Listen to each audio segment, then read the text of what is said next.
ప్రపంచవ్యాప్తంగా మహాత్మా గాంధీ, మోహన్ దాస్ కరమ్చంద్ గాంధీ ఆయన మన యొక్క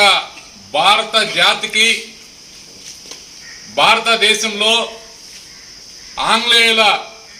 పరిపాలనని విముక్తి చేసినటువంటి జాతీయ నాయకులలో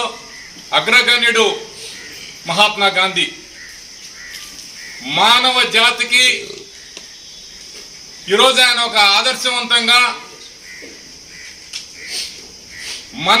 యొక్క ఆంగ్లేయులు మన యొక్క భారతదేశాన్ని పరిపాలించినటువంటి వాళ్ళు హింసా మార్గంలో ప్రయాణిస్తూ ఉంటే మన భారతదేశానికి స్వతంత్రం రావాలని ఒక సంకల్పంతో ఆయన తన రైలు ప్రయాణంలో నల్ల జాతీయుల్ని రైలు నుంచి గెట్టేయడం జరిగింది. దాన్ని ఆయన చూసిన తర్వాత మనోవ్యాధితోటి ఈ యొక్క భారతదేశానికి స్వతంత్రం కావాలని ఒక సంకల్ప సిద్ధితోటి ఆయన బాల్ గంగాధర్ తిలక్, గోఖలే మొదలుగు వారందరినీ కూడా జాతీయ ఉద్యమంలో ఒక ఉద్యమాన్ని నడిపించి సత్యాగ్రహాన్ని అదేవిధంగా అహింసా మార్గంతో అదేవిధంగా విదేశీ వస్తువుల్ని బహిష్కరణ చేయాలని చెప్పి ఒక నినాదంతో జాతీయవాదాన్ని